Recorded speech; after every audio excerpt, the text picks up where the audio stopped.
the black dog of Highway 50. After 15 years of operating 18-wheelers, Mike Henderson came across something on Nevada's Highway 50 that still haunts him to this day. Known as America's loneliest road, this barren asphalt stretch winds through some of the most remote areas in the continental United States, with few cell towers, and the closest town, it was around 2:30 a.m. in October 2019, and might be more than 100 kilometers away. Mike's CB radio had been silent 4 hours while he was transporting a load of electronics from Reno to Denver. The highway was deserted, which is normal for this route, which sees maybe a dozen cars on a good night. The only sounds were when Mike first saw the dog. It was in his headlights, about 50 meters ahead, standing motionless in the middle of the right lane. At first, he assumed it was just a big stray dog, possibly a German Shepherd or Rottweiler, that had wandered onto the highway. He slowed down and honked his horn, expecting the animal to scatter into the darkness, as most wildlife does when as Mike approached.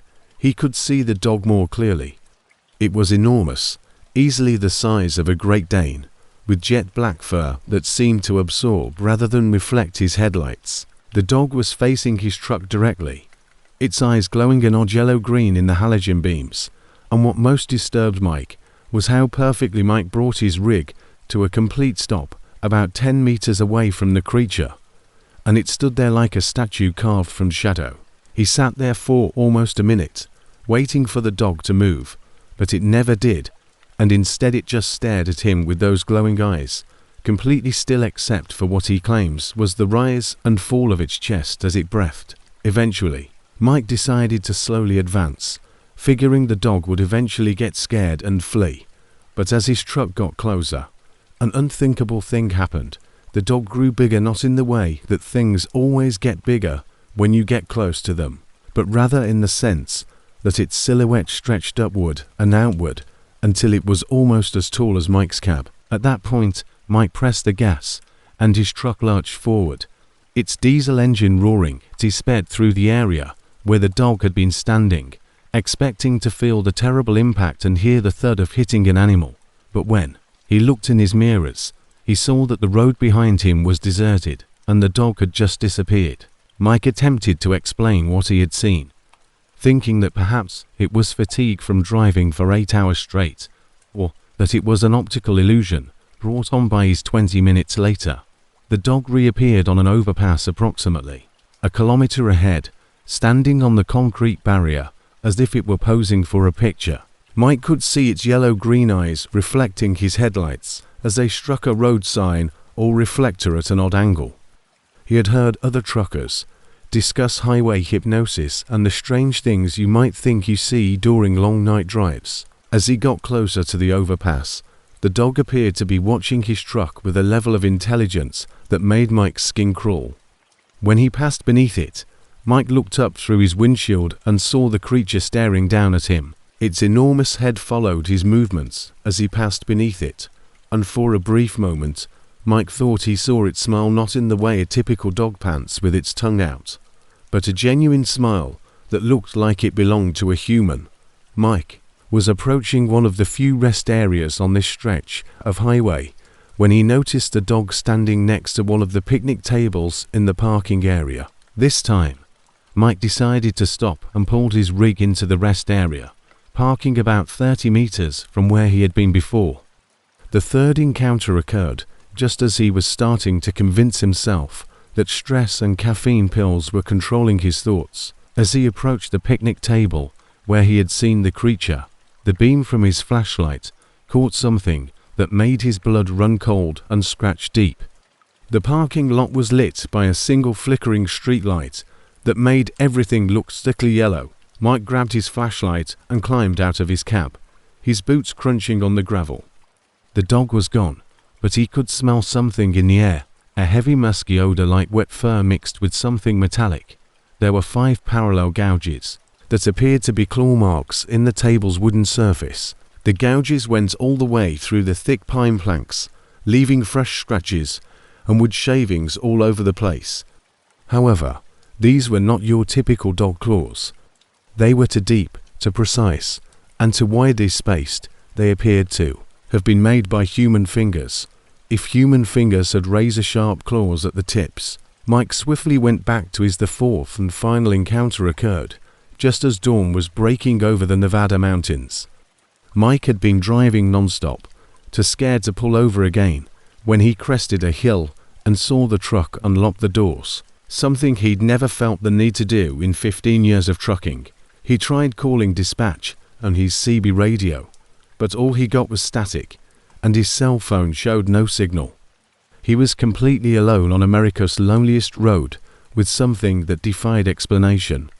At least a dozen of them, all the same size and color, were lined up in a perfect line across both lanes of the highway, standing with military precision, their yellow-green eyes casting a constellation of light in Mike's headlights. As his truck drew closer, they started to move, not fleeing but walking in a straight line.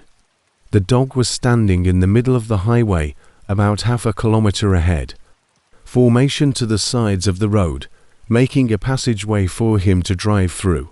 Mike could see the creatures standing at attention, guards, through his side windows as he passed between them, and they followed his truck.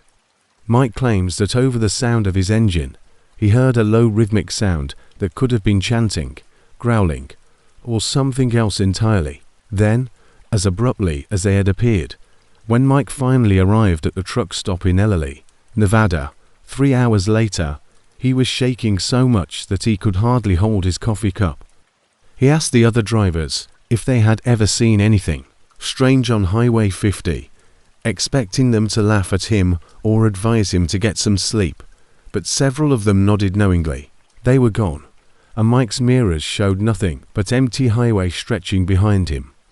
Tom Bradley, a seasoned driver who had been traveling that route for 25 years, pulled Mike aside and told him about his personal experiences with what the locals refer to as the black dogs of Highway 50. According to Tom, sightings of these enormous, glowing-eyed, black dogs have been seen by lone drivers on Highway 50 for decades, always following the same pattern. The Pute tribe has stories about them that date back hundreds of years, call them something in their language that means shadow guardians. No one knows what they are or what they want, but over the years, dozens of truckers have seen them. Most of them don't talk about it for fear that people will think they're crazy. Mike reported potential wild animals on the highway to the Nevada Department of Transportation, but all he got was a formal letter thanking him for his concern. He has since continued to drive Highway 50 in that he hasn't seen the dogs in years, but only during the day. However, occasionally when he's driving late at night on other routes, he finds himself checking his mirrors more frequently than usual, because the claw marks at that rest stop are still there. According to other drivers who have stopped to look, the Nevada dot has replaced the picnic table twice, but the scratches always reappear within a few weeks. Park rangers blame vandals, but no one has ever been caught damaging the tables, and surveillance cameras inexplicably stop working whenever. The phantom convoy of Interstate 80, Henderson still drives trucks today, but he never forgets what he saw on America's most lonely road. Sometimes late at night, as he pulls into an empty truck stop, he finds himself looking for yellow-green eyes in the shadows, hoping he never sees them again.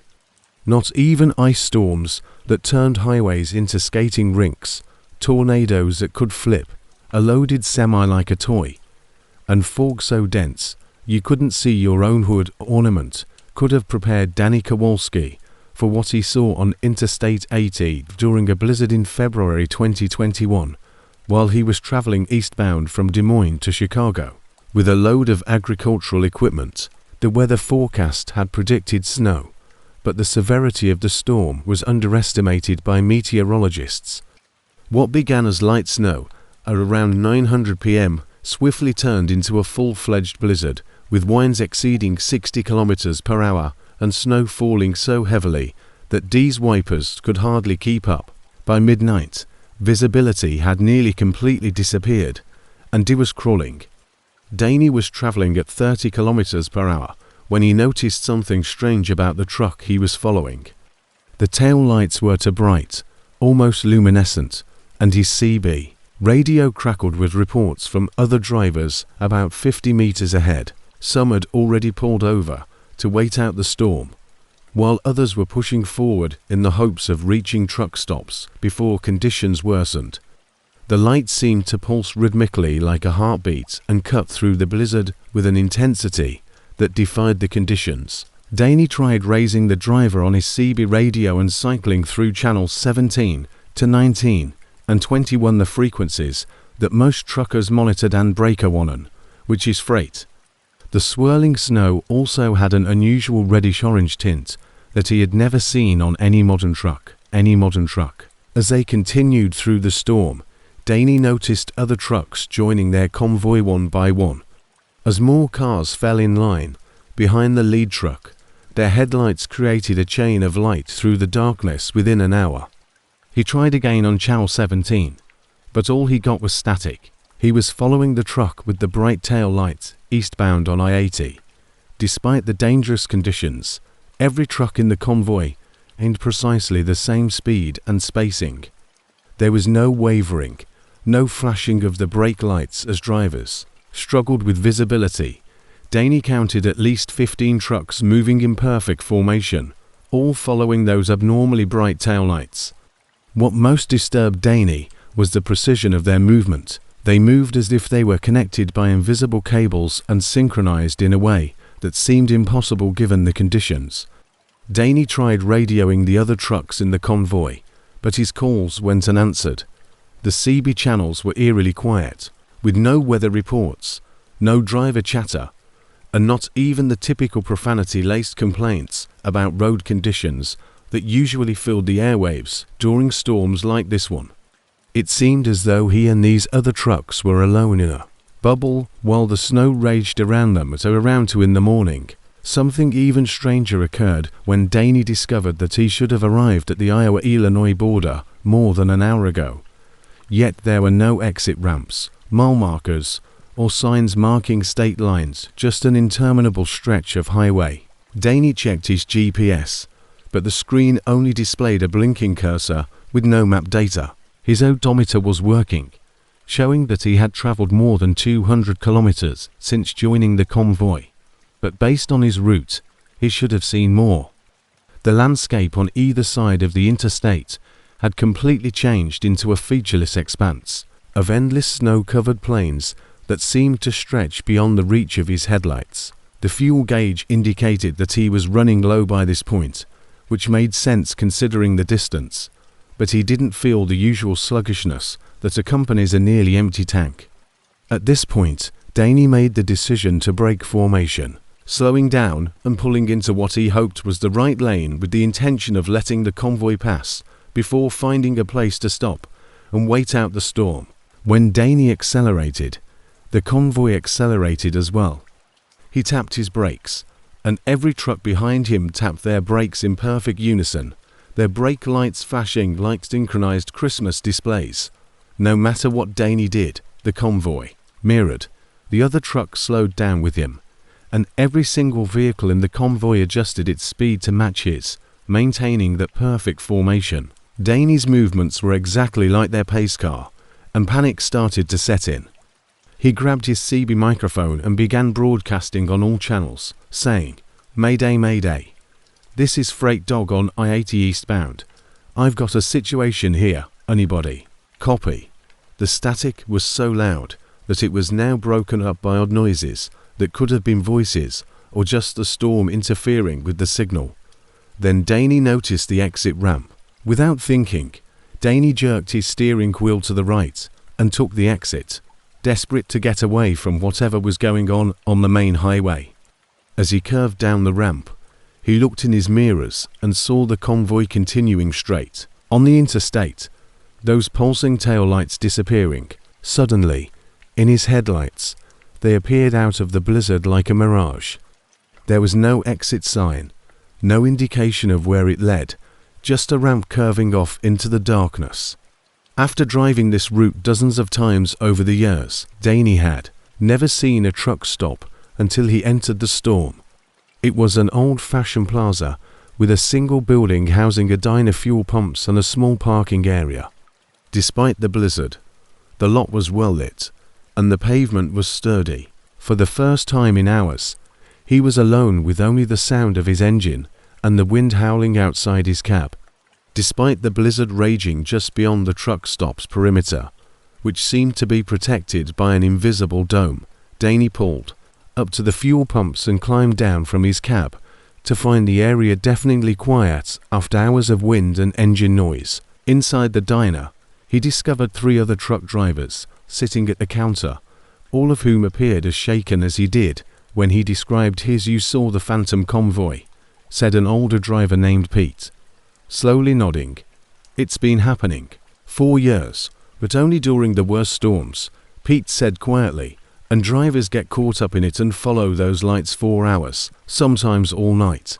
Most people don't talk about it because they fear that people will claim they were hallucinating from carbon monoxide or sleep deprivation." Pete claims that the phantom convoy always showed up on I-80 during severe weather, especially blizzards, when drivers would be following a lead truck with abnormally bright tail lights joined by other cars that moved in perfect unison. Those who attempted to break away were unable to do so until they discovered a safe exit. "The scary part," Pete went on, "is that when you check your logbook, you'll discover that the time doesn't add up correctly. You may think you've been driving 4 hours, but your logbook indicates you've only been on the road for 20 minutes. Or you may think you've been following those lights for 30 minutes, but you've actually lost 3 hours." Danny checked his own logbook, an electronic logging device, and according to his records, he'd been driving for only despite spending what seemed like hours in that convoy. His fuel gauge was 3/4 full 45 minutes after he left Des Moines. The diner's waitress, a woman in her 60s named Martha, brought Danny coffee without asking, saying, "You're not the first driver to stumble in here like you've seen a ghost. My grandfather built this location especially for that purpose, and we've been assisting drivers who come across the convoy for as long as Stop has been here since 1952. Martha clarified that her family had been aware of the phenomenon for decades. Her grandfather had been a truck driver in the 1940s and had experienced his own encounter with mysterious "We don't advertise, don't show up on GPS, and most drivers can't find us unless they really need to," Martha said. "But we're always here when someone needs help getting away from those lights." Danny spent the rest of the night at the truck stop sleeping in his cab and conversing with other drivers who'd had similar experiences. He opened the truck stop at what he called a break point in the phenomenon, a place where drivers could escape the convoy's influence. Similar incidents occurred in the morning when the blizzard passed and I-80 was clear and normal. Despite the events of the previous night, Danny found the on-ramp with ease and proceeded to Chicago, arriving only an hour behind schedule. On his return trip, he attempted to locate the truck stop again, but it was nowhere to be found. The exit ramp he had taken was gone, and there was no indication that it had ever existed. Additionally, his GPS revealed no records of any truck stops in the area. 6 months later, during a thunderstorm on the same section of I-80, Danny saw the phantom convoy once more. This time, he knew what to look for and was able to spot the exit ramp earlier. Martha was still there, still pouring coffee for shaken drivers who had managed to escape the mysterious lights. Some drivers only see them once.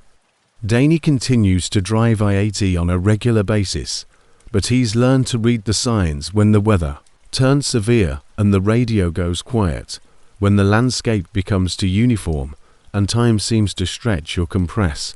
He starts looking for that exit ramp and has assisted 3 other drivers. Once more, she told him, "You seem to be sensitive to whatever's causing this. Consider yourself lucky you found a way out." The phantom convoy continues to appear during major storms, and drivers continue to report following mysterious taillights through impossible conditions. Most people assume it's fatigue or weather-related hallucinations, but some are smart enough to know to look for the exit that isn't on any map. and the truck stop that doesn't exist except when you need it. Over the years, Escape the Convoy taught them to watch for the telltale signs and never to trust those pulsing red lights that seem too bright for the conditions.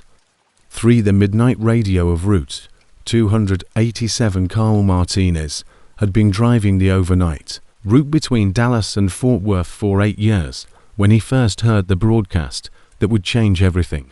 It was a Tuesday night in March 2020 at 1:15 a.m.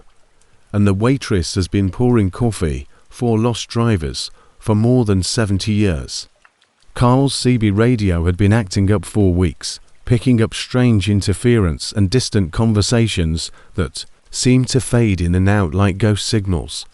His dispatcher had been chasing him to get it. Carl and I were carrying a load of construction materials down Route 287, which was almost deserted except for the occasional pair of headlights travelling in the clarity. Instead of the usual trucker chatter, he heard what sounded like an old-fashioned radio show, the kind his grandfather used to listen to in the car. Had never heard of K&M, and the call letters didn't match, but the 1940s came with dramatic music and an announcer with that unique mid-century broadcasting voice saying, "Good evening, night travelers." The voice said smoothly, "You're listening to K&M broadcasting live from the crossroads of nowhere and everywhere. I'm your host bringing you the stories that travel our highways after dark." The show went on with what the host called travelers' tales, which were supposedly true stories submitted by drivers about odd encounters on the road.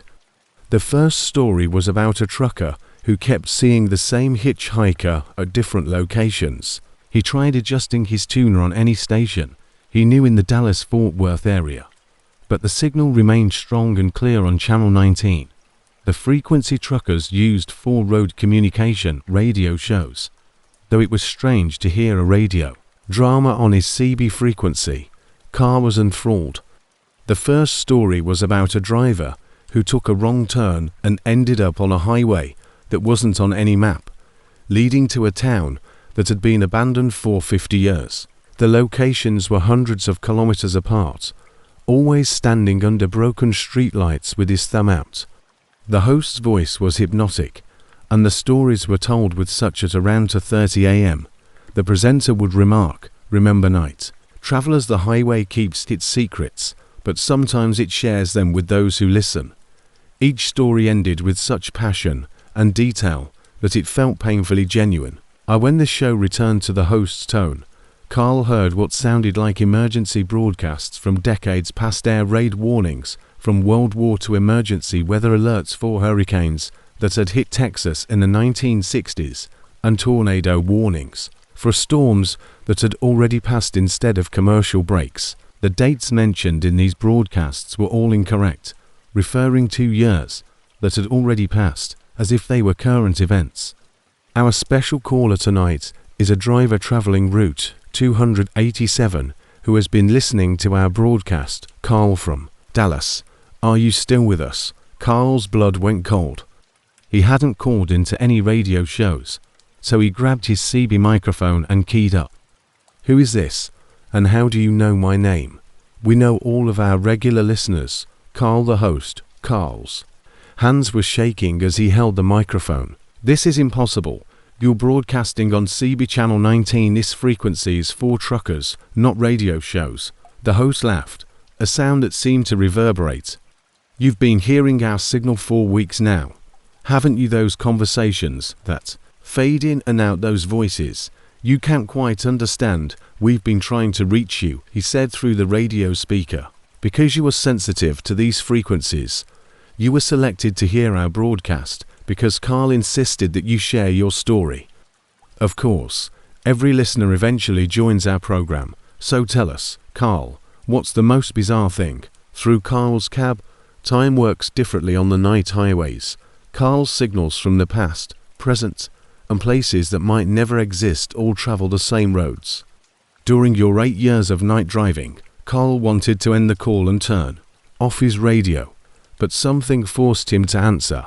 He told the host about a night 2 years ago when he saw all of the overpass lights flicker in perfect time as he drove beneath them, making a pattern that appeared to follow his truck for more than 50 kilometers.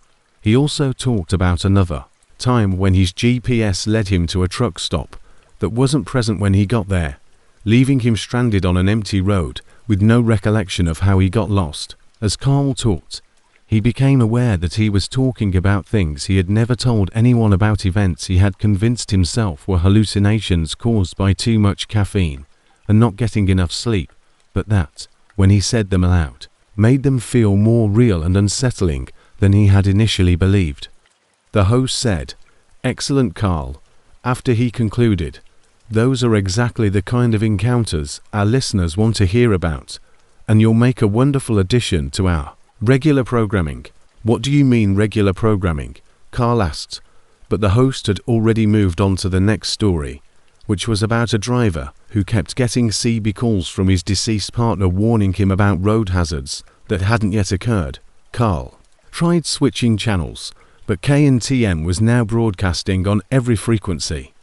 His truck's digital clock indicated 3:45 a.m., but no matter where he tuned his radio, he heard the same voice, the same unsettling tales, and the same mesmerizing cadence that seemed to draw him farther into the program. However, the radio broadcast claimed that it was midnight and would stay that way until the show's conclusion, which is when Carl spotted the other. Carl could see that each cab was dimly lit by the same greenish glow that came from old radio dials.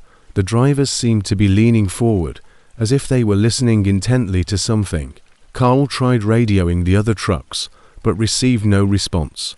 Instead, the voice of the KNTM host came through his mirrors. 3 semis had fallen in behind him, maintaining perfect spacing and speed. "Our traveling audience is expanding. Speaker, Carl, your fellow drivers have been listening to tonight's broadcast as well, and they are all members of our community. Now, what do you want from us?" Carl yelled into his microphone. "We want your stories. The highway gathers experiences, and we keep track of every odd encounter, unexplained sighting, and instance when the regular rules don't apply." The radio show went on, but now Carl recognized some of the voices sharing their stories. One was Jimmy Patterson, a driver who had gone missing 3 months prior on the same route, and another was Sandra Williams, who had gone missing from I-35 the year before. Their voices were enthusiastic and clear as they shared their stories. Stories about strange highways, as though they were calling from cozy studios instead of where they were. Carl's fuel gauge was showing empty, which was not possible because he had filled up in Dallas, and his odometer indicated that he had traveled over 400 kilometers. Even though Route 287 between Dallas and Fort Worth was only roughly 60 kilometers long, the scenery outside his windows had changed to strange rolling hills with radio towers that pulsed in time with the host's voice. "Don't fight it, Carl," the host said, his voice now coming from several speakers in the cab every night. The driver finally joins our broadcast, saying, "The highway has been calling to you 4 years, and now you're finally ready to answer." Carl saw an exit ramp ahead, exit 371, according to the sign, but he knew there was no such exit on Route 287 as he in his mirrors. He saw the convoy of 3 trucks continue straight, their taillights fading into the distance as the K&M signal turned to static. He could have continued following the other trucks deeper into whatever this broadcast represented, or he could have taken the unknown exit and hoped it would bring him back to reality. He yanked the wheel to the right and took the exit, his tires squealing as he struggled to control the heavy truck. Carl spent 20 minutes in his cab trying to comprehend what had happened.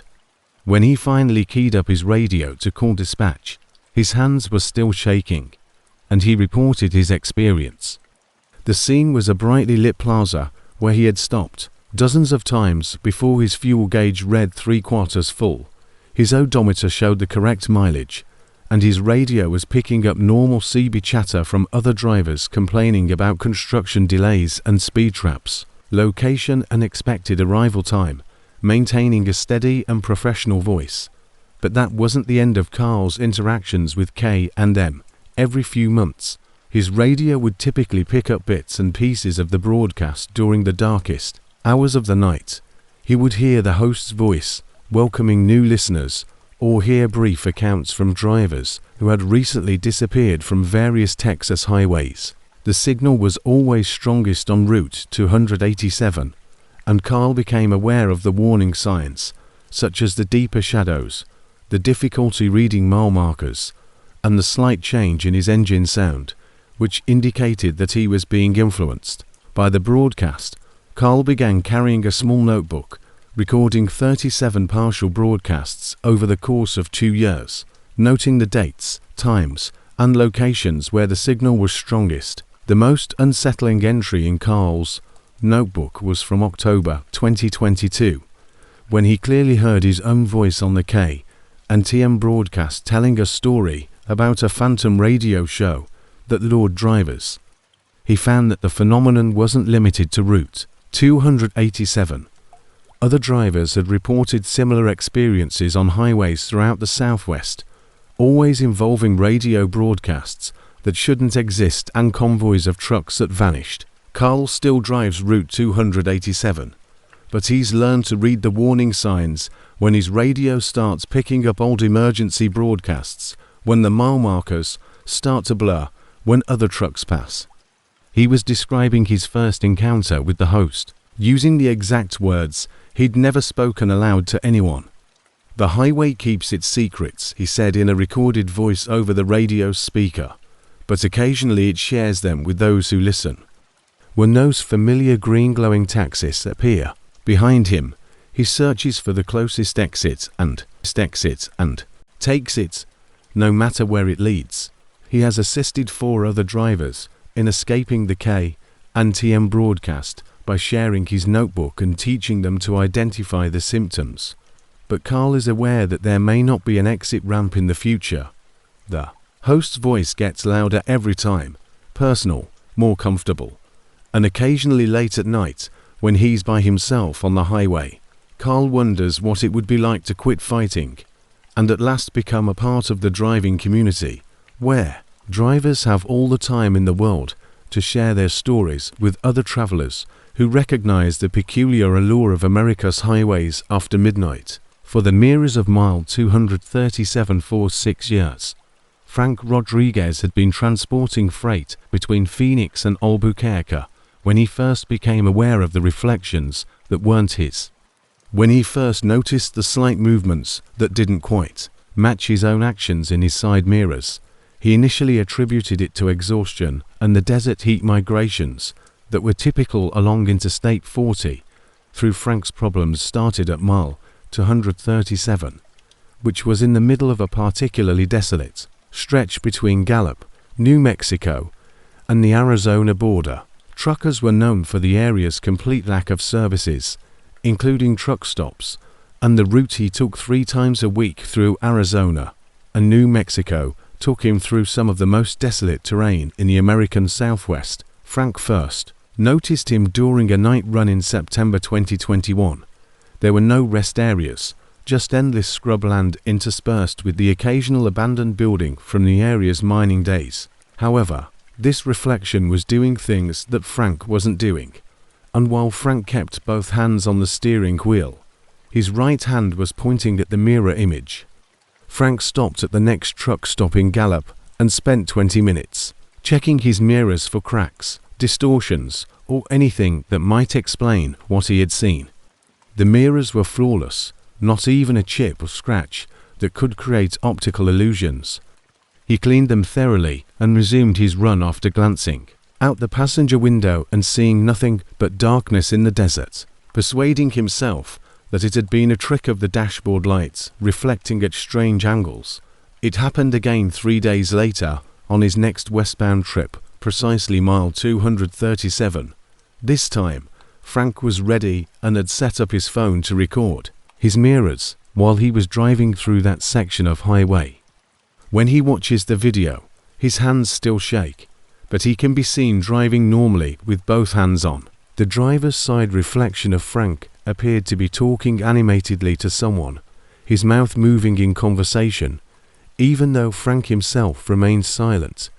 The passenger side reflection showed Frank looking terrified, constantly checking over his shoulder and gripping the steering wheel. The wheel occasionally reached for his coffee cup, but in the mirrors, both the driver's side and the passenger side, his reflections are acting entirely independently. The most unsettling of all was that both reflections looked directly at the real Frank at times, making eye contact through the mirrors with expressions of desperate pleading, if they were trying to warn him about something.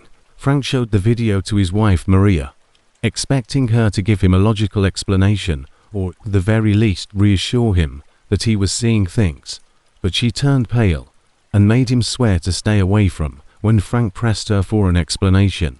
Maria grudgingly shared her own story about how, 2 years prior, she had run with Frank to Phoenix, while Frank was dozing off in the taxi during his required rest period.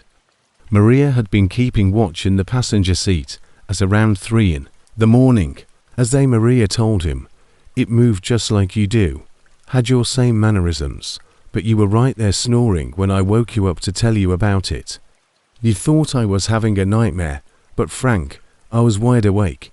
They were parked at a rest area near mile 237 when she noticed Frank in the truck's mirrors, climbing down from the cab and walking toward the desert. Even though he was obviously asleep next to her, Frank began investigating the area around mile 237 and found a pattern of reports going back decades. The New Mexico Department of Transportation had received dozens of complaints from drivers regarding mirror malfunctions in that particular area, most of which were written off as equipment issues or driver fatigue.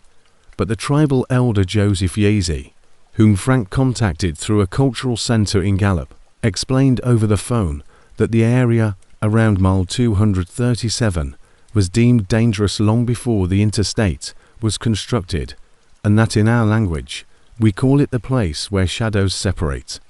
The consistency of the location raised concerns among some state officials, and local Navajo communities had their own explanations for the phenomenon. Yazy told Frank that the issue had gotten worse since the interstate was built in the 1960s because of the constant flow of cars with mirrors and reflective surfaces, which he described as creating a pathway between worlds our people avoided that area because reflections and shadows don't behave properly there, he said. Your ancestor spirits can become confused about which world they belong to, the real world or the mirror world.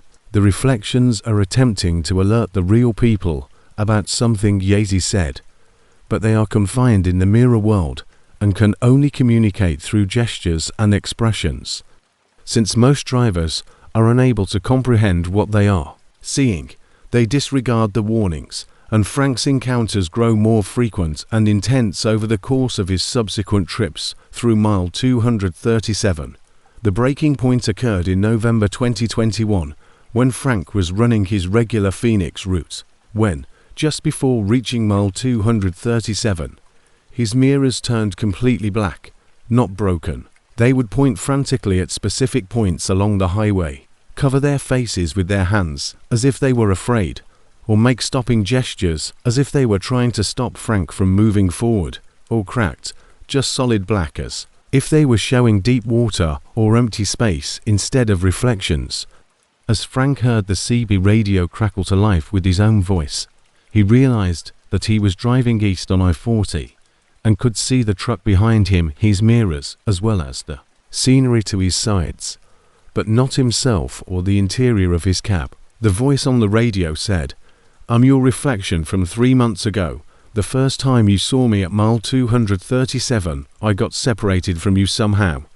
I've been trying to warn you ever since, trapped in the mirrors, and I need you to listen carefully." Frank grabbed his microphone with shaking hands. "Who is this? How do you know my name?"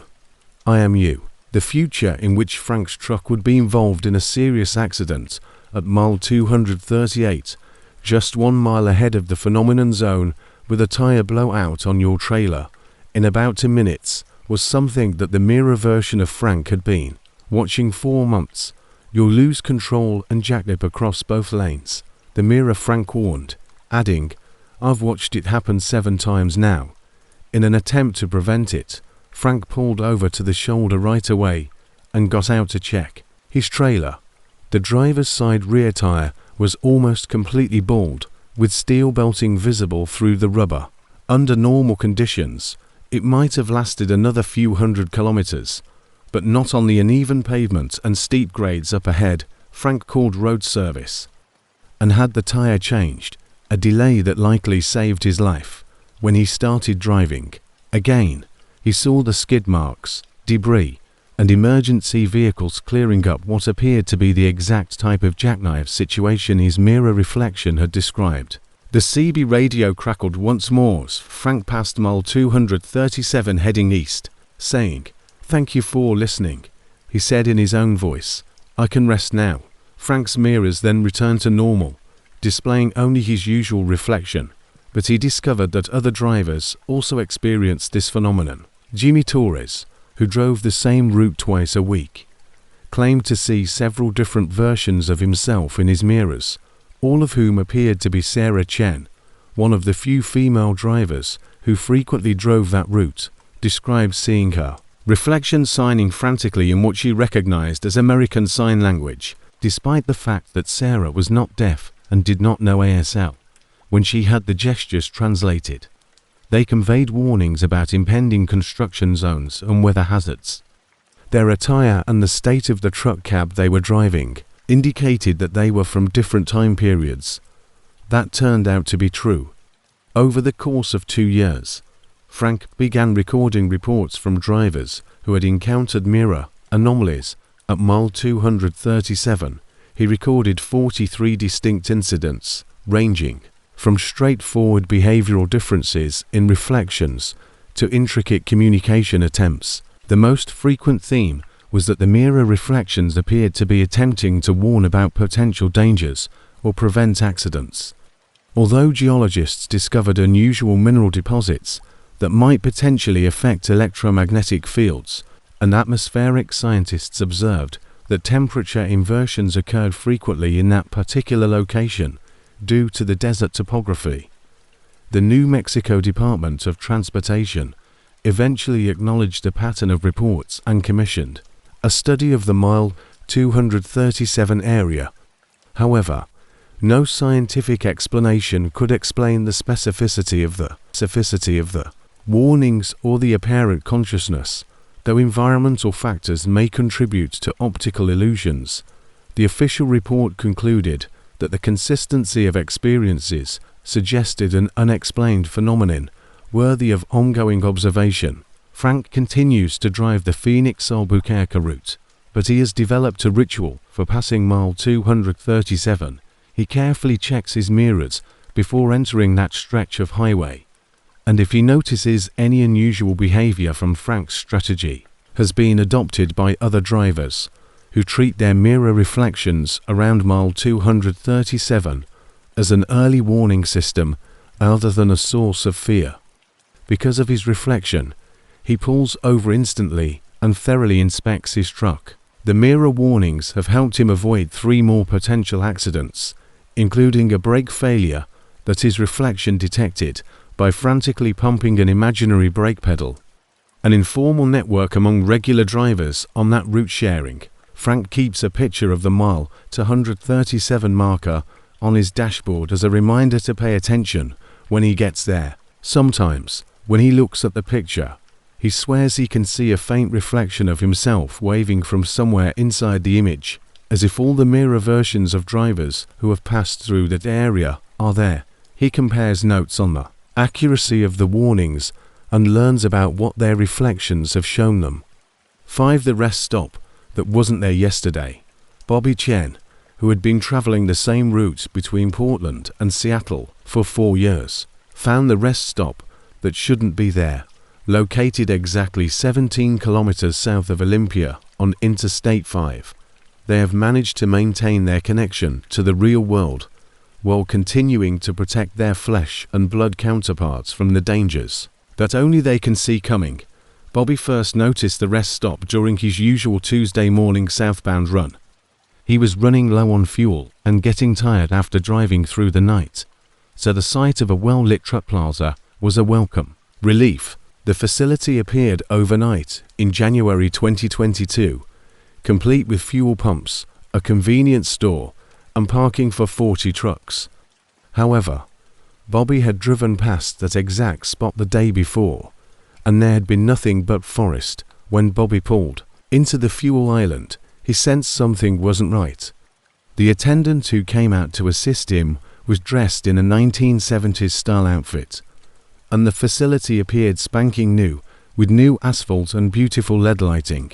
Travel Plaza 24-hour service in crisp modern lettering. Fill her up, Earl asked, his voice carrying a faint echo as if he was speaking in an empty room instead of outside.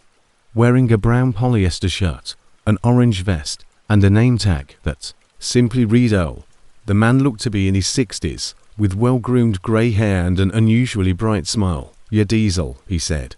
Earl's smile remained unwavering as Bobby climbed out of his taxi and said, "This place is new, right? I drive this route twice a week, and I've never seen it before. We've been here as long as we need to have been here," Bobby said. "Because time works differently at truck stops.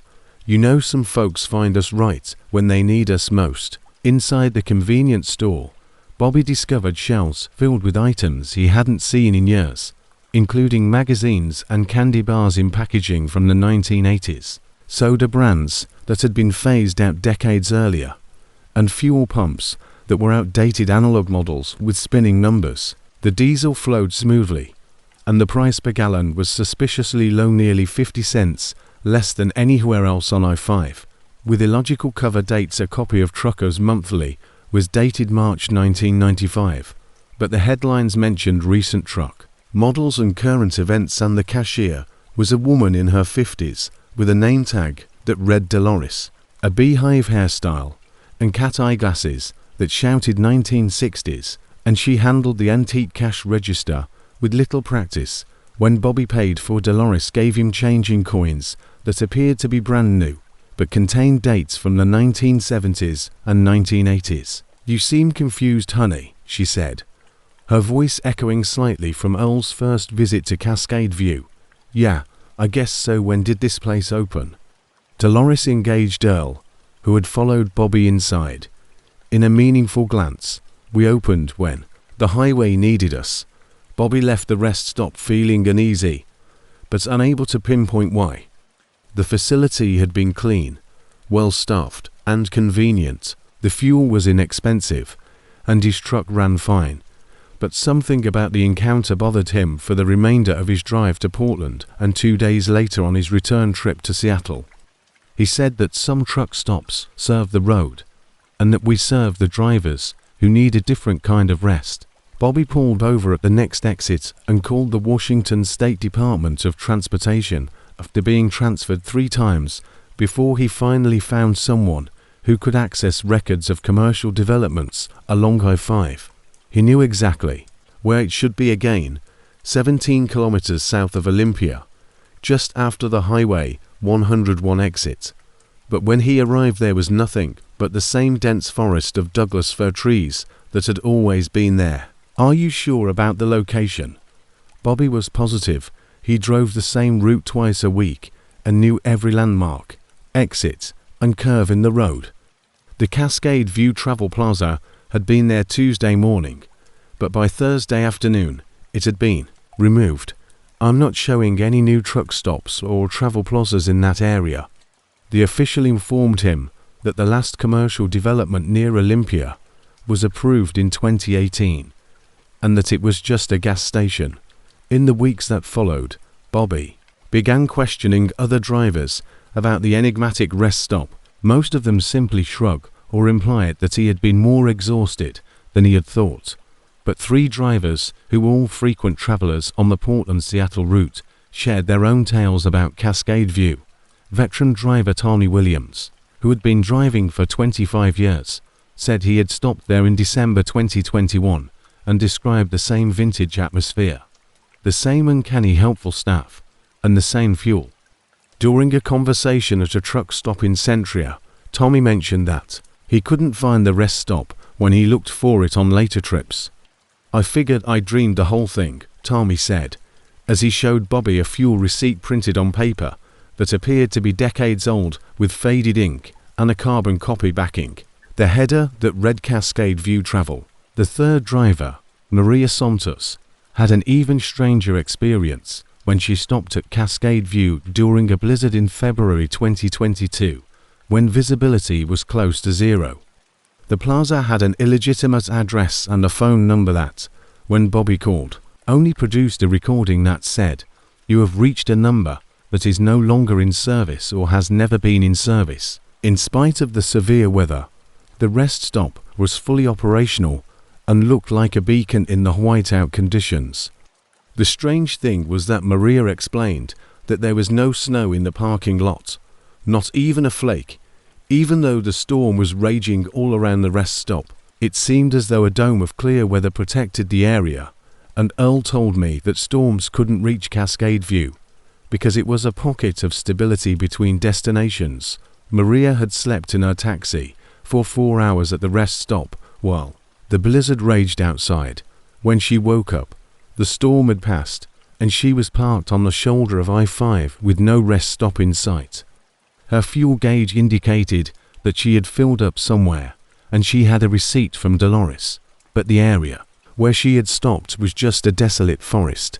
Bobby became fixated on finding Cascade View once more, changing his schedule to drive the Portland-Seattle routes at different times of day and night.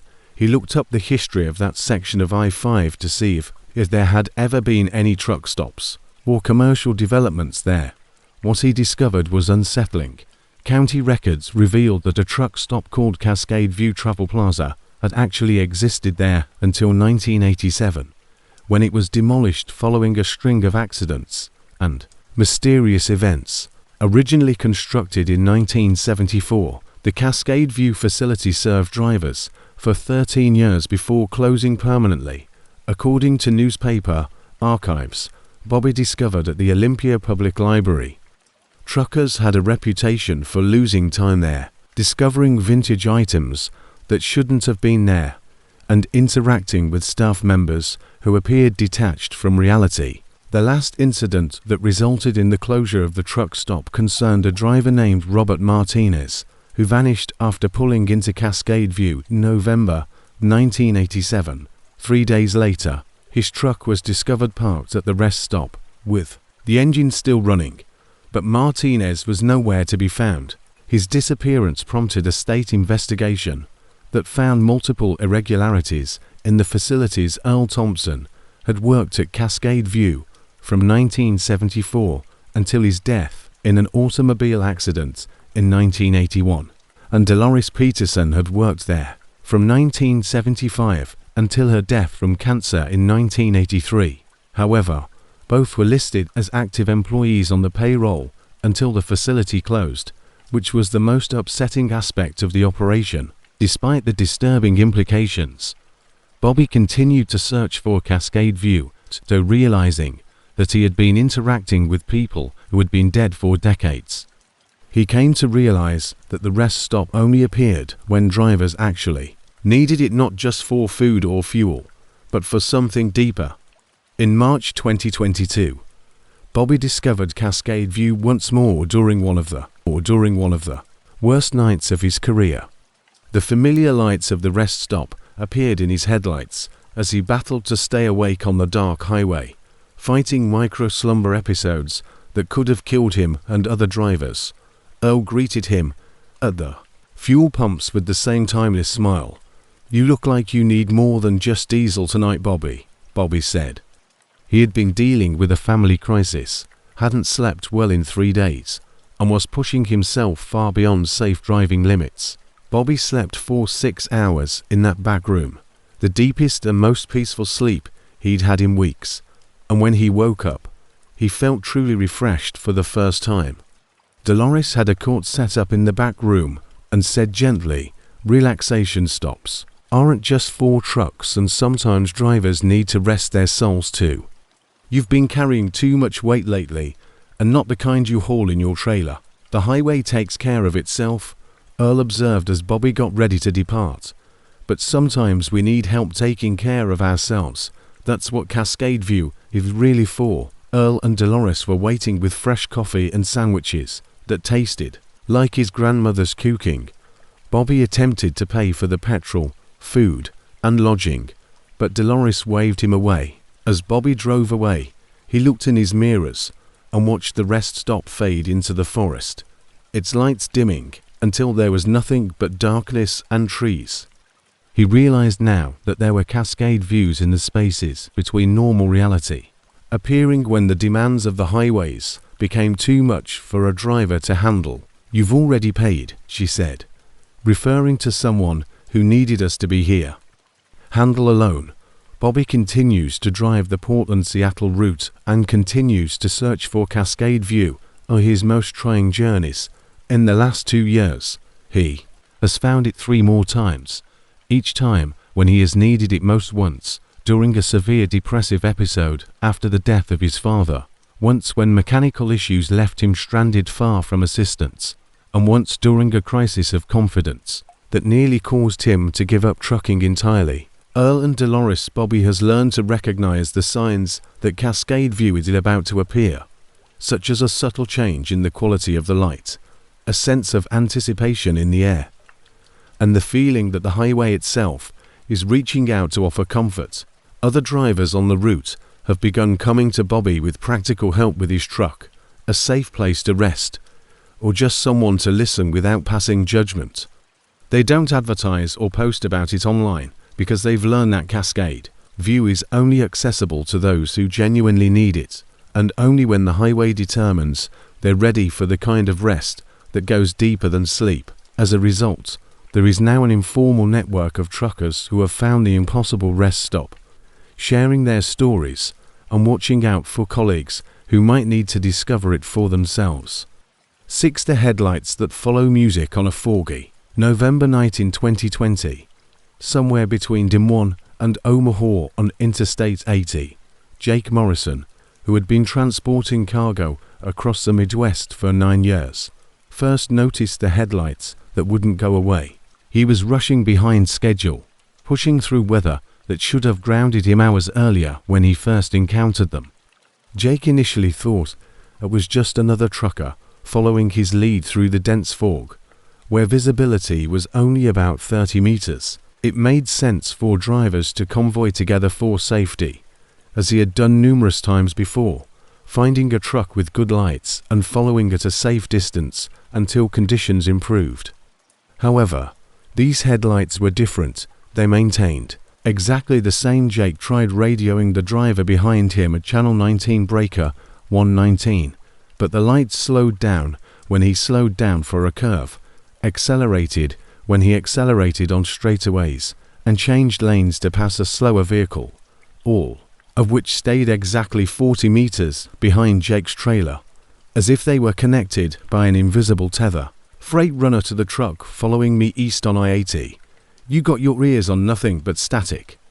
He tried Channel 17 and 21, but the fog started to clear around midnight, and Jake thought he would finally get a clear view of the truck that had been following him for more than 2 hours.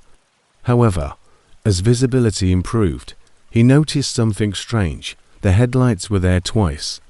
Jake rubbed his eyes and looked again, seeing that there was no truck attached to the perfectly round beams that cut through the darkness. The headlights behind his trailer hung in the air as if they were mounted on an invisible vehicle, moving with fluid precision as they followed the highway's contours, banking around curbs and adjusting height, but nothing was visible to support them. Jake pulled over at the next rest area, his hands shaking. Unblinking and unflinching, Jake grabbed his flashlight and climbed out of his cab, determined to solve the mystery. As he brought his rig to a stop, the headlights behind him pulled over, keeping a 40-meter distance. They sat there in the parking lot, 2 beams of light pointing directly at Jake's trailer. As he approached the lights, they started to back away, keeping the same distance, and when Jake advanced, they stopped. They withdrew. It resembled a strange game of tag with an imaginary object. "What do you want?" Jake yelled into the night, feeling silly, but anxious for answers. The headlights briefly dimmed and brightened, which could have been coincidence or acknowledgement. Before resuming their stationary position, they started to move in a pattern, sweeping back and forth, as if they were looking for something. Jake went back to his truck and called his dispatcher, but the conversation didn't go well. How do you explain that you're being followed by disembodied headlights? Jake ended up reporting mechanical issues and taking his required rest break early, in the hopes that the lights would go away. The headlights remained patient and unmoving in Jake's mirrors when he woke up 6 hours later. As soon as he started his engine and re-entered I-80, they resumed their perfect pursuit, staying precisely 40 meters behind through Nebraska and into Iowa. Over the next few weeks, Jake's enigmatic escorts became a regular feature of his long-distance runs, appearing only when he needed to. The headlights seemed to know Jake's route better than he did. They would appear just before hazardous highway sections, where accidents were common and weather conditions turned bad. Jake began recording their behavior during night drives, always in rural areas with little traffic and always maintaining that same precise following distance. Jake's first real clue about their purpose came during a run through Colorado in December 2020. He was transporting electronics from Denver to Kansas City when a sudden blizzard struck the eastern plains. Within minutes, visibility dropped to zero, leaving Jake completely lost on the road. It was as if they were attempting to escort him safely through dangerous driving conditions created by construction. The headlights came on a highway he had traveled hundreds of times, but this time they didn't follow him. Instead, they pulled alongside his cab at the exact speed he was traveling, guiding him through the whiteout. When Jake needed to change lanes, the lights moved first, showing him the safe route. When he came to curbs, he couldn't see the lights banked ahead of him, indicating the direction of the road. For 3 hours, those when the blizzard finally passed close to the Kansas border, the lights returned to their normal position 40 meters behind Jake's trailer. Jake began investigating the phenomenon and found he wasn't alone. Online trucking forums had sporadic accounts of similar experiences going back decades. Phantom headlights were Jake's eyes in the storm, guiding him safely through some of the worst driving conditions of his career. Encounters with ghost lights, phantom escorts, and guardian beams that emerged in hazardous situations to direct trucks to safety. One post in particular attracted Jake's attention. Walter Kim, a retired driver, recounted an incident from 1995 on the same section of I-80 where Jake first noticed the lights. Walter had been caught in a severe ice storm and was having trouble controlling his rig when a pair of headlights appeared, seemed to lead him to safety. They knew where every patch of black ice was, Walter wrote. He led me to a truck stop I didn't even know existed and around 3 jackknife trucks, saving my life without a doubt. I never saw them again after that night, but I still search for them whenever I drive that route. Jake got in touch with Walter via the forum's private messaging system, and during their phone chat, Walter shared the 40-meter following distance, the precise movements, and the way the lights appeared to foresee road hazards before they became visible were all details that perfectly matched Jake's experiences. Walter explained that back in the 1970s and 1980s, people used to talk about them and called them highway angels or road spirits. The theory was that the lights were from trucks that had been in fatal accidents and were still attempting to warn other drivers about the dangers. Similar to Jake's experience, Walter led him to the archives of trucking magazines from the 1970s and 1980s, where he discovered dozens of similar stories. The stories followed recurring patterns, with most reports coming from the same corridors that Jake frequently traveled: I-80 through Iowa and Nebraska, I-7 through Kansas and Colorado, and I-35 through the during a run in February 2021. While transporting machinery from Chicago to Denver, Jake's knowledge of his phantom escorts was further developed. The truck's brakes weren't failing entirely, but they were spongy and unreliable, making it dangerous enough that Jake should have stopped right away for repairs. The headlights came on as soon as Jake realized he had a problem. But this time, they behaved differently. Of trailing him, they shifted to his left side and started flashing in a particular pattern. 3 quick flashes, pause, pause, 1 flash. They continued this pattern repeatedly as they slowly led Jake to an exit he was unaware of, which led to a small truck repair shop that, despite Jake frequently traveling this route, he had never seen before. The mechanic, an elderly man named Ree, appeared to be anticipating him. "Saw your lights coming down," the Ree stated. "I thought you might need some help, because these brake lines are about to let go completely. You're lucky you stopped when you did." Ree was inspecting Jake's brake system. Ree nodded, aware that 3-to-1 is the old highway emergency code that truckers used in the past, as Jake detailed the peculiar light pattern that had led him to the shop while Ree was working on the truck. Ray had been working on trucks at that location for 45 years and had heard dozens of stories about phantom headlights guiding drivers to his shop.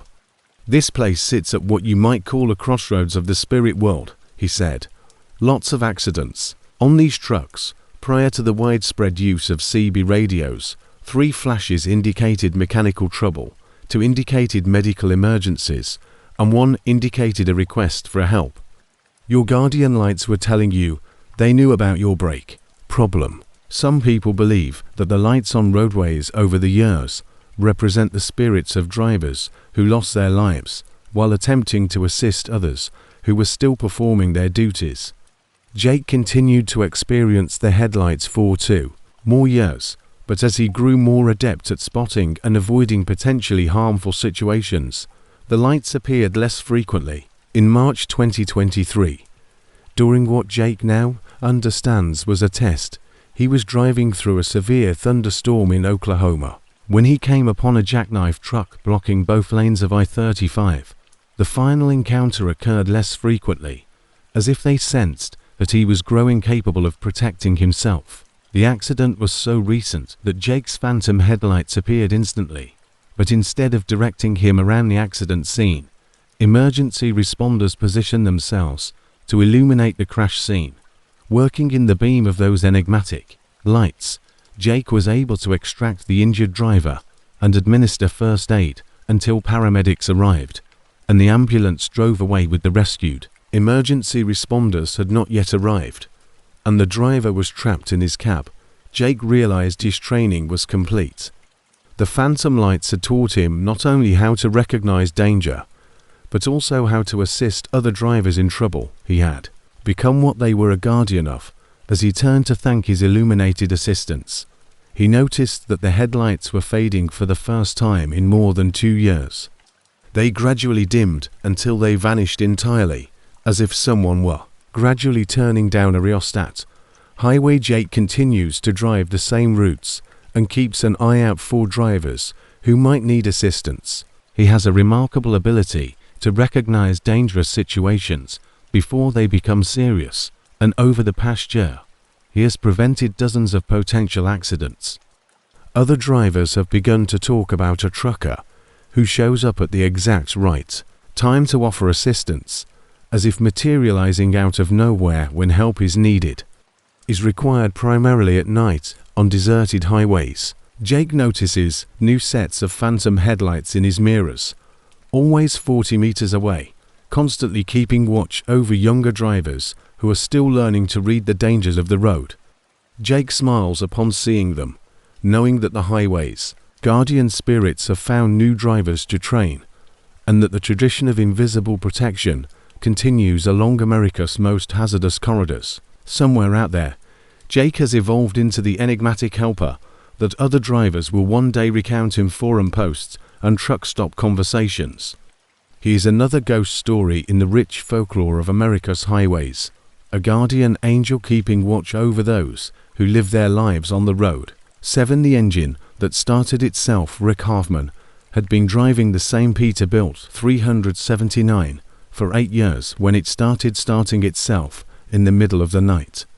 The truck Rick had purchased used in 2015 was a 2004 model with more than 1 million kilometers on the odometer, and despite its age, It had always been dependable. However, in October 2023, the large rig developed a habit that left. The first incident occurred at a truck stop outside of Amarillo, Texas, where Rick was sleeping in his cab during his required rest break when the sudden roar of his engine woke him up at 3:17 a.m. The truck was idling smoothly, dashboard lights were glowing, and the air conditioning was running. This made Rick question everything he believed he knew about diesel engines.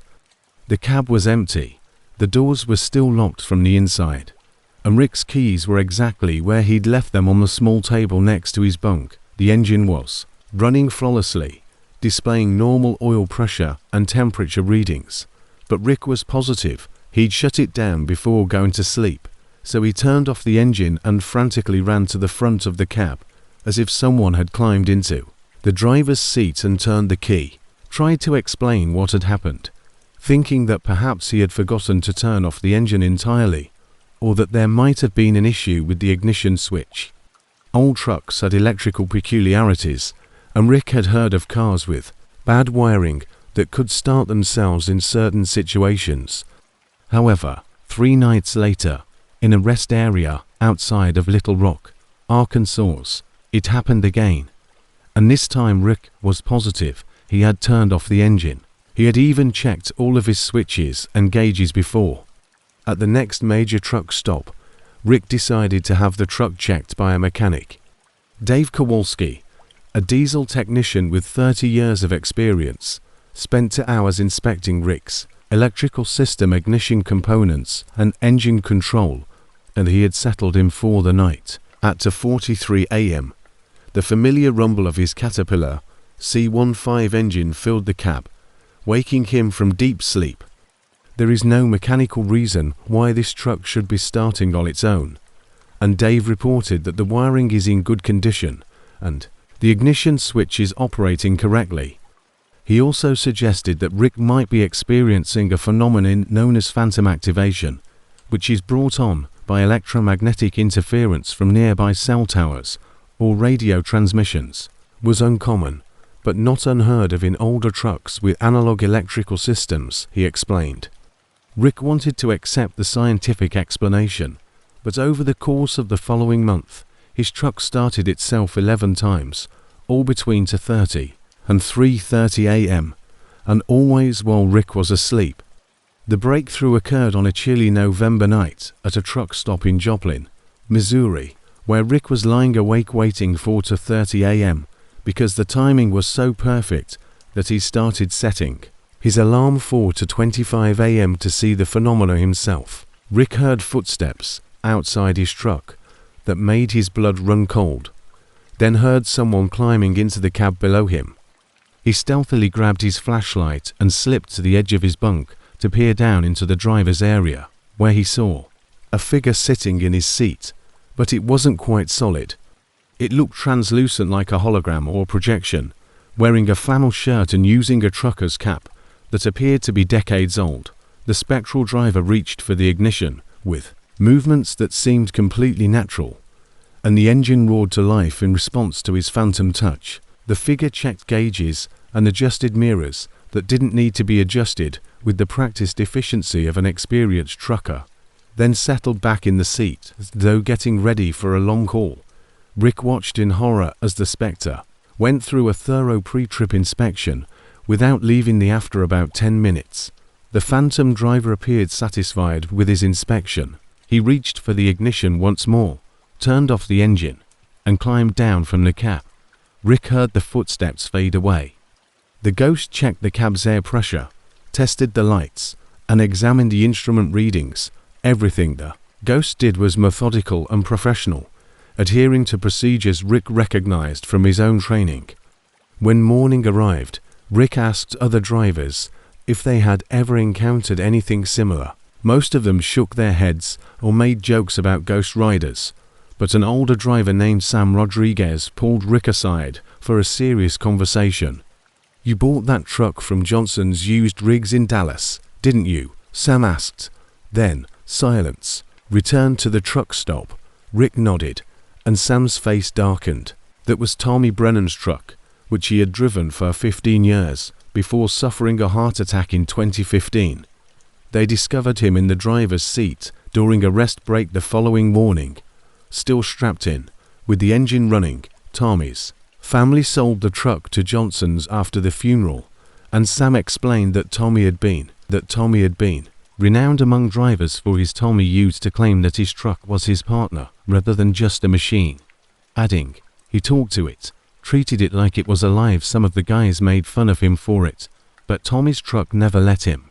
As a result of his careful approach to truck maintenance and safety, he had never experienced a major breakdown or serious accident in over 30 years of driving, and he attributed his flawless record to religious adherence to pre-trip inspections and maintenance schedules. Perhaps it hasn't let him down yet. When Rick looked up Tommy Brennan's background, he found that Sam's account was true in October 2015. While parked at the same Amarillo truck stop, where Rick originally noticed the self-starting anomaly, Tommy passed away from a major heart attack. Tommy's heart attack happened shortly after he started the truck for his morning departure, according to the police report, because his engine was running when he was discovered. The more Rick learned about Tommy, the more he understood that the midnight visits made sense. Tommy had been obsessed with truck maintenance, frequently conducting pre-trip inspections at odd hours to avoid busy times at truck stops. He had even been known to wake up in the middle of the night to check his truck if he heard unusual sounds, or the next time the engine started at 2:30 a.m. Rick decided to talk to his ghostly passenger because he sensed something wasn't right. Rick got out of his bunk and sat in the passenger seat while the phantom driver went through his routine inspection. "Tommy," Rick said softly, "is that you or you checking on the truck?" For a brief moment, the translucent figure turned to face Rick. Tommy's ghost nodded slowly before pointing to the oil pressure gauge, which Rick looked at and saw was slightly lower than usual, but still within an acceptable range. Over the next few weeks, Rick learned to interpret Tommy's through the use of midnight inspections as an early warning system. Rick was able to identify and address issues before they became serious, such as a failing alternator, worn brake pads, or a coolant leak that was barely noticeable during daylight inspections. When the ghost hovered over specific gauges or controls, Rick knew to have those systems checked by a mechanic. Rick began talking to Tommy during the phantom inspections, updating him on the truck's performance and thanking him for his vigilance. At times, Tommy would respond with subtle gestures, such as a nod of agreement, but Rick reassured him that Tommy wasn't trying to reclaim his truck. Rather, he was trying to protect it and its new driver. The midnight inspections were Tommy's way of making sure his beloved Peterbilt continued to operate safely and reliably. Other drivers at truck stops noticed Rick's strange nighttime routine after he reported good maintenance. Word spread about the Peterbilt that started itself and the driver who talked to empty air during mysterious 3 a.m. inspections. Some drivers thought Rick was going crazy, but others who had known Tommy Brennan recognized what was going on and clarified that Tommy was the best driver he had ever known.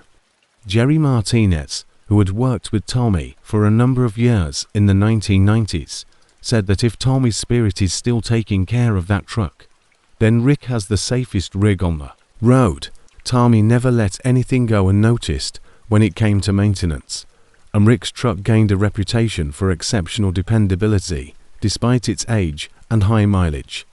Began to appreciate having a ghostly co-pilot who never slept and never missed, a potential problem after experiencing the kind of catastrophic failures that beset other trucks of similar vintage. Rick and Tommy's relationship developed over time, and Rick learned to recognize various types of phantom inspections, routine checks that lasted roughly 10 minutes, and in-depth examinations. Tommy's ghost would occasionally appear to walk around the entire rig, checking tire pressure, inspecting trailer connections, and examining the exhaust system. Rick learned to follow up on these lengthy inspections, which could last for 30 minutes when Tommy noticed something troubling, and brief visits that seemed more social than mechanical during the longer inspections. During inspections and in-depth physical examinations of his truck, Rick also found that Tommy's presence went beyond mechanical problems. In hazardous weather, the engine would occasionally start itself as a warning. In March 2024, Rick learned to interpret these unplanned starts as signals to check road conditions, traffic alerts, and weather reports before continuing his route. "I don't know how you knew to check this, but it probably saved Rick's life," the mechanic said to Rick after Tommy's phantom inspection saved his life.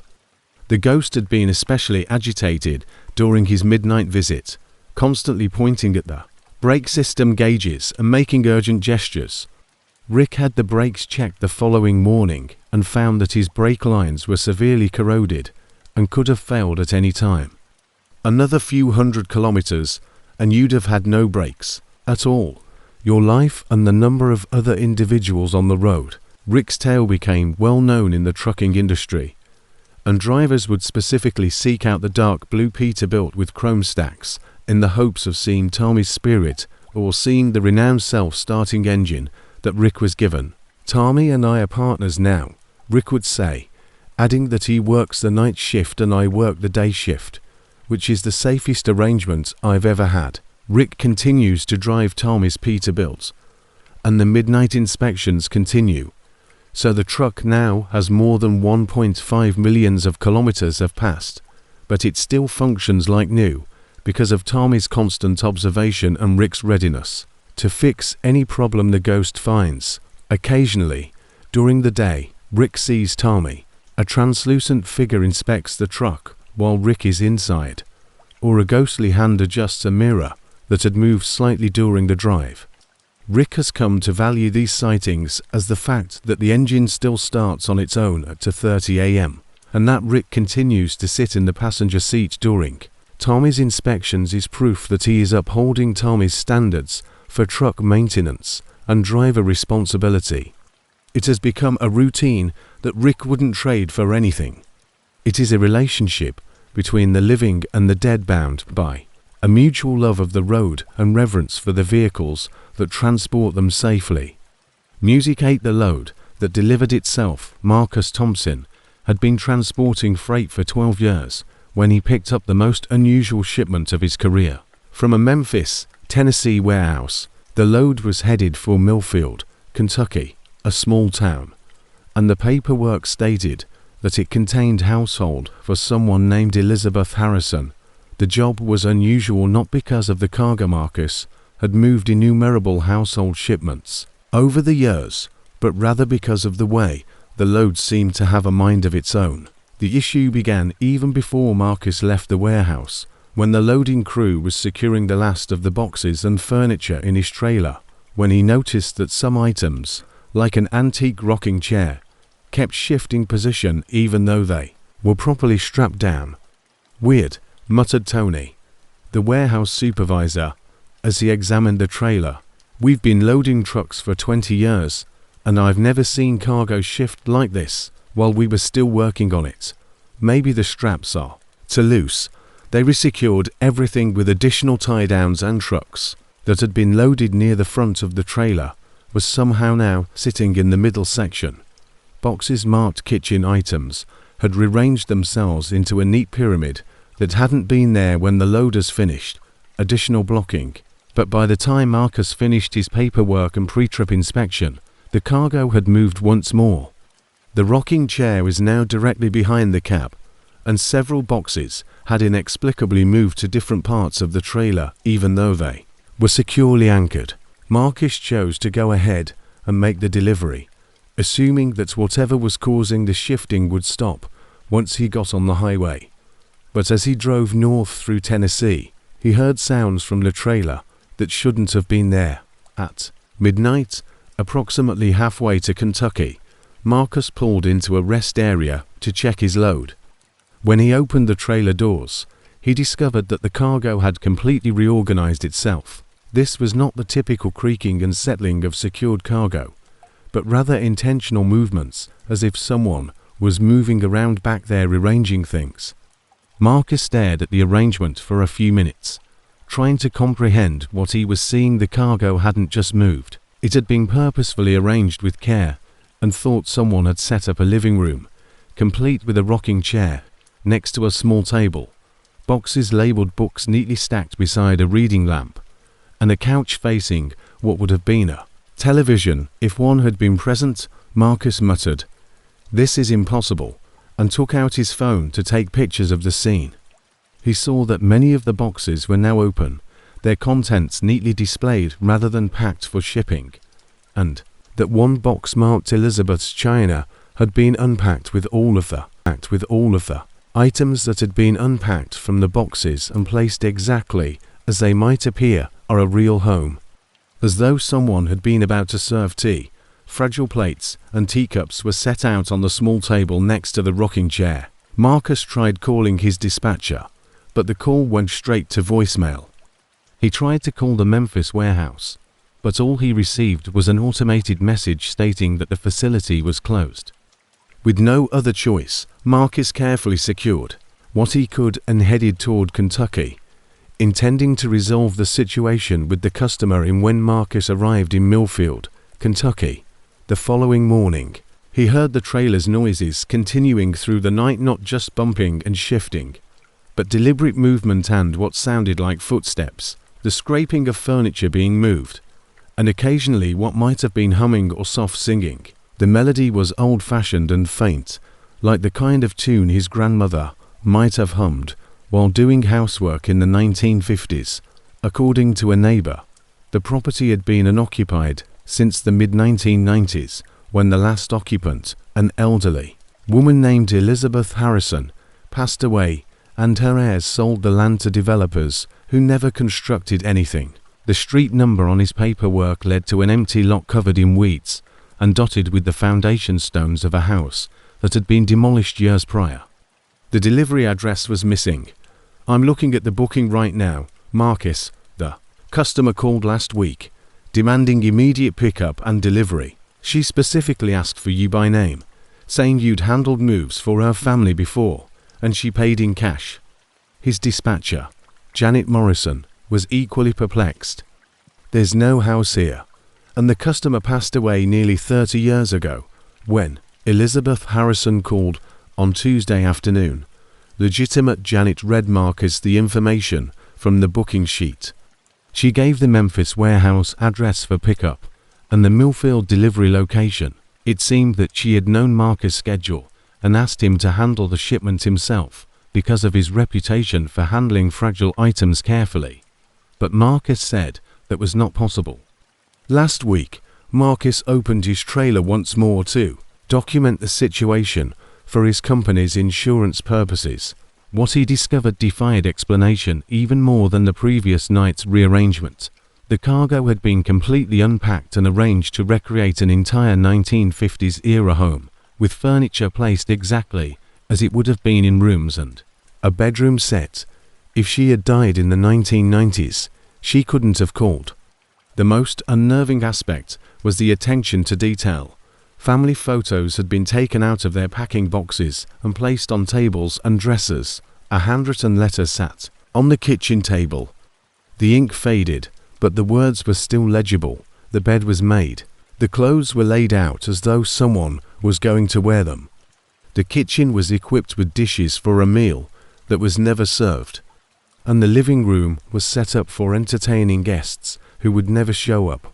The letter was signed Elizabeth Harrison in a complex script that matched the handwriting on several other documents strewn throughout the makeshift rooms. An investigation into Elizabeth Harrison's background revealed a complex story she'd lived alone in. "I hope you understand, my dear family, why I had to return home one last time. There were things I needed to finish before I could rest." According to county records, a storage unit housing Elizabeth's remaining belongings had been abandoned when the monthly fees weren't paid in 1996. Millfield for more than 50 years after her husband died in the Korean War.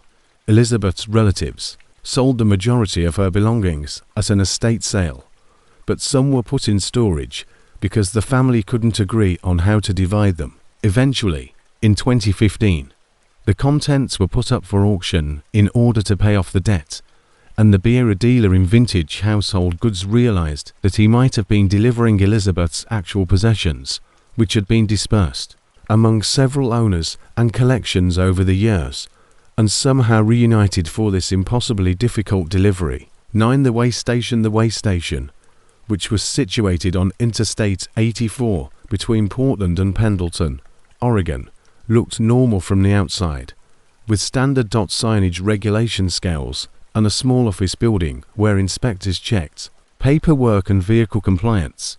Lisa Rodriguez had been transporting freight throughout the Pacific Northwest for 7 years when she came across the way station, which measured more than just truck weights. Lisa first noticed the anomaly during a routine eastbound run in September 2022 while transporting lumber from a mill in Longview, Washington, to a construction site in Boise, Idaho. She had driven the route dozens of times before, and her load was legal weight, and her logbooks were up to date. However, there was something about the milepost 197 way station that made experienced drivers uneasy in ways they couldn't quite explain. And the way station was in good mechanical condition, so it should have been a simple inspection. However, as Lisa got closer, the air felt heavier and more oppressive, and her truck's engine started to run rough even though it had only been serviced 2 weeks earlier. Her CB radio, which was normally clear on this section of highway, was filled with static interspersed with what sounded like whispered conversations.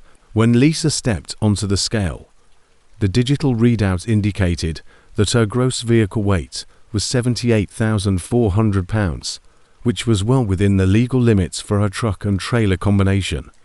However, beneath the weight display, another number appeared: 156,800 pounds. The second reading wavered in and out of view, if the scale's computer was having trouble deciding whether to show it or conceal it, indicating that something was amiss. Lisa said to the middle-aged Dave, the inspection officer, who had weighed her truck multiple times over the years, "With your scale, it's showing to different weights." Dave scowled as he glanced at the display.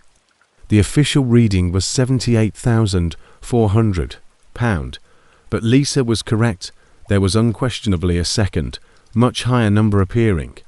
Dave, who had been working at the station for 15 years, had never seen anything like it. "Let me have you pull forward and back onto the scale," he suggested. "Maybe there's a calibration issue." Lisa moved her truck, but the same thing happened. Her official weight stayed at 78,400 pounds, but the phantom reading kept. Dave called his supervisor, Janet Kim, who came out of the office, looking perplexed. Janet Kim had been in charge of the way station for 8 years and took pride in keeping equipment that complied with stringent federal accuracy standards. The scale appeared to be detecting two identical trucks using the same space as it flickered between 156,000 as an 800 and 157 as 200 pounds, exactly double her actual weight. As she looked at the readout, Janet explained that the scale had been calibrated last month and had passed all certification tests. "According to our system, everything is operating normally, but I can understand what you're talking about." As Janet and Dave talked about the technical issue, Lisa noticed something else odd. Her truck's mirrors displayed. Janet asked, "Mum, could you step out of your cab for a moment? I want to see if the readings change when there's no one in the driver's seat." The reflection of her rig sitting on the scale was perfect, but it looked like it was sitting a little higher than her actual truck, as if it were resting on an invisible platform or second set of scales. The scale is somehow detecting additional mass that isn't physically present, but our calibration logs show the equipment is functioning, Lisa said as she descended and moved to where Janet and Dave were examining the scale display. The official weight stayed the same, but the phantom reading jumped to 157,600 pounds, an increase that roughly matched Lisa's body weight. Perfectly, Janet chose to record the event and called the Technical Support Division of the Oregon Department of Transportation.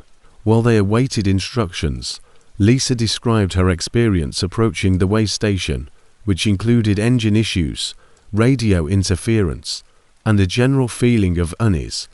Now that you bring it up, Dave mentioned that we've had a number of drivers complain about similar problems over the past few months, including radio static engine performance issues. When Janet examined the station's incident logs, she discovered a pattern of complaints from June 2022 about drivers complaining about electrical issues, navigation system malfunctions, and unexplained weight readings that didn't match their actual loads. The most alarming were reports from multiple drivers who claimed to have seen, when the ODOT technical team arrived that afternoon, they spent 6 hours testing the scale equipment. Their instruments verified that the scales were correctly calibrated and operating within federal specifications, and the computer systems revealed no hardware or software issues. But the phantom weight readings persisted whenever specific trucks crossed the scales. The phantom reading is always roughly double the actual vehicle weight. Robert Chong, the lead technician, explained that this secondary reading occurs on about 30% of the vehicles that use this station. However, there is no pattern that we can identify. It affects different truck types, loads, and drivers. Robert's team also confirmed the dual shadow phenomenon and found something even more unsettling. When the affected trucks cross the scales, thermal imaging cameras displayed two heat signatures, one that matched the actual vehicle and another that seemed to overlay the first one. It's as though there's a second truck there that we can detect instrumentally, but cannot see with the naked eye. Robert clarified that the thermal signature indicates a vehicle that has been parked for a few hours, cooler than an actively driven truck, but warmer than Merry Spotted Eagle, a cultural liaison from the Warm Springs Reservation, visited the way station after learning about the incidents from tribal members who worked as truck drivers. This area has always been significant to our people, and Mary explained that the old stories talk about it as a place where the spirits of travelers who died on the trail would gather when someone died. The first clue to understanding the phenomenon came from local Native American communities regarding ambient temperature. According to Mary, the section of I-84 where the way station was situated followed an old trading route that was used for centuries by native tribes. The route had seen its share of tragic travelers who perished from illness, accidents, or severe weather while attempting to transport goods between coastal and inland communities. During a journey, their spirit would continue traveling the same routes in an attempt to finish the trip they never completed. When Lisa looked into the history of accidents in the area, she discovered that there had been many truck-related deaths since the 1960s, when I-84 was first built through the Columbia River Gorge. Weather-related accidents were frequent in the area because of sudden fog ice storms and strong winds that could topple loaded trucks. One accident report from 1987 especially described Lisa's experience. Just 2 kilometers east of the present-day way station location, a lumber truck like hers had jackknifed during an ice storm. Miguel Santos, the driver, was killed instantly, but his truck continued to slide down an embankment for several hundred meters before coming to rest.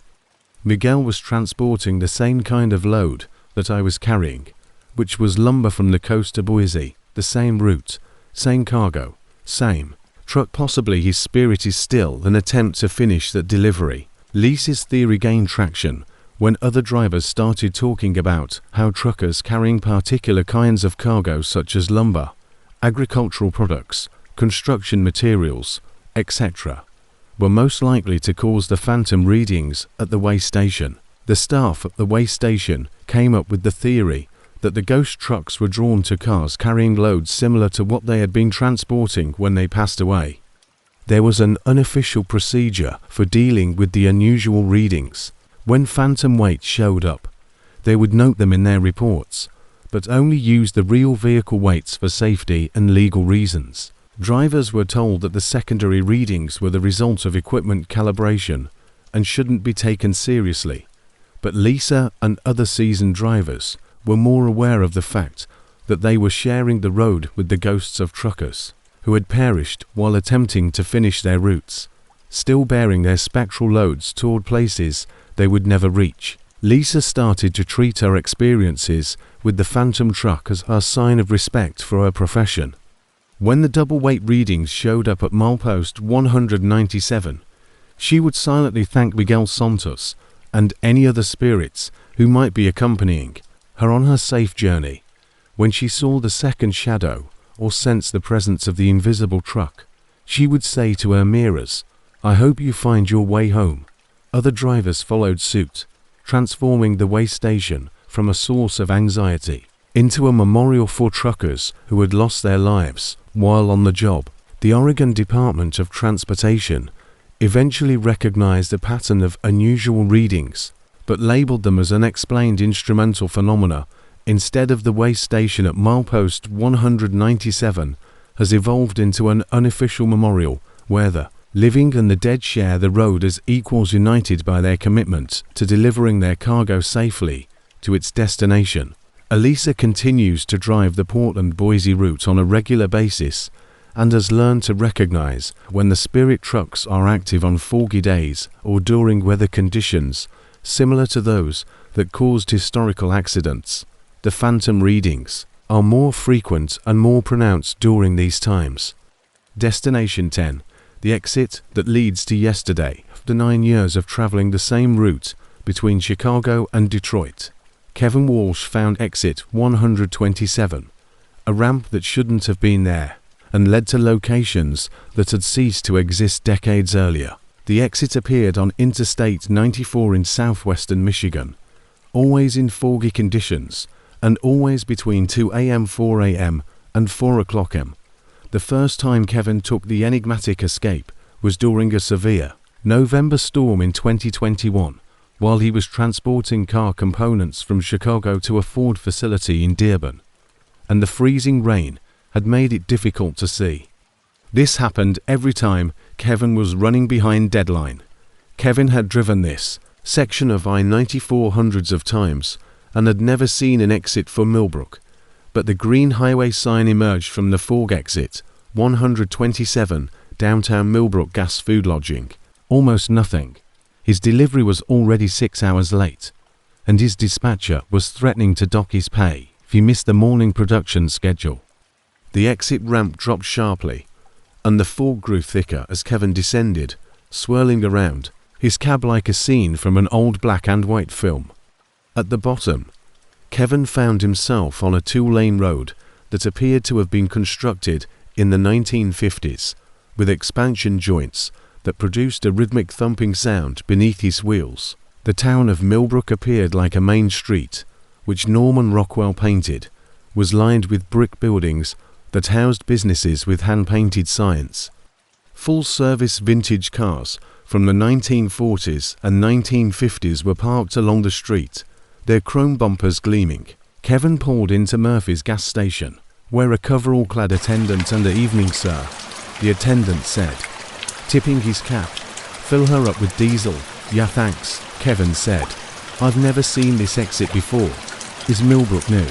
The young man with the bow tie, his hair slicked back, and his earnest smile that had vanished from customer service decades ago appeared out of the service bay. "No, sir. Millbrook has been here since 1887. My grandfather pumped gas at this exact station," the confused-looking attendant said. Kevin saw that the fuel pumps were old-fashioned, with revolving mechanical counters, but they were delivering contemporary diesel fuel at an absurdly cheap price per gallon of 68, something he hadn't seen since the 1970s. Kevin discovered shelves filled with items he hadn't seen in years, including glass Coca-Cola bottles, candy bars, motor oil in metal cans, and an elaborate mechanical cash register that required the attendant to touch buttons and pull levers. "That'll be $47, Kevin said. 60 inches. Kevin attempted to use his credit card to make a purchase, but the attendant noticed the plastic. "I apologize, sir, but we only accept rectangles," as if he had never seen one before. Kevin bought with cash or business checks and made the decision to tour the town as he placed an order for coffee and pie at the Sunset Diner from Betty. A waitress who wore "You're not from around here," Betty noted, because most of our truck drivers are wearing a pink uniform and cat-eye specs. "Where are you going?" "Regulars," Kevin said. "I'm hauling auto parts for Detroit. Ford is doing really well these days, and my husband works at the Betty smiled Ford plant. Michigan's economy has benefited from the River Rouge facility during this war." Kevin started, "What war did Betty?" look at him oddly. "The Korean War, or the war economy." "Naturally. Where have you been?" "My brother is stationed there with the army." And Kevin discovered that he'd driven into a town where the Korean War was still going on in 1951. The automobiles, the clothes, costs will be sent to a location that existed 60 years ago. "What is the current date?" Kevin inquired thoughtfully. Betty responded on November 15th, 1951. "How are you feeling, honey?" Kevin departed, money on the table, and went back to his van, feeling as though the community was reeling. Utterly authentic, not like a historical recreation, but rather like a real community in 1951. He could smell dinner cooking in homes where people lived and worked, listen to radio shows via open windows. But when Kevin attempted to get back to I-94, he was unable to locate the on-ramp, and the route that led him to Millbrook appeared to finish at the town's boundaries, vanishing into dense fog following 2 hours of after looking around. Kevin parked outside the Millbrook Motor Lodge and checked in for the night. The following morning, Kevin woke up to blue sky and bright sunshine, but when he went outside to see how his truck was doing, he discovered that he was standing in his truck was parked on the shoulder of an empty field to the side of I-94, precisely where he had been when he noticed exit 127. His truck's GPS and clock indicated that he had only been gone 3 hours. The freeway, but Kevin recalled being in Millbrook all night. His wallet held a receipt dated November 15th, 1951, and his fuel tank was full. After doing some study, Kevin realized that Millbrook had actually existed and had flourished right where he had found it.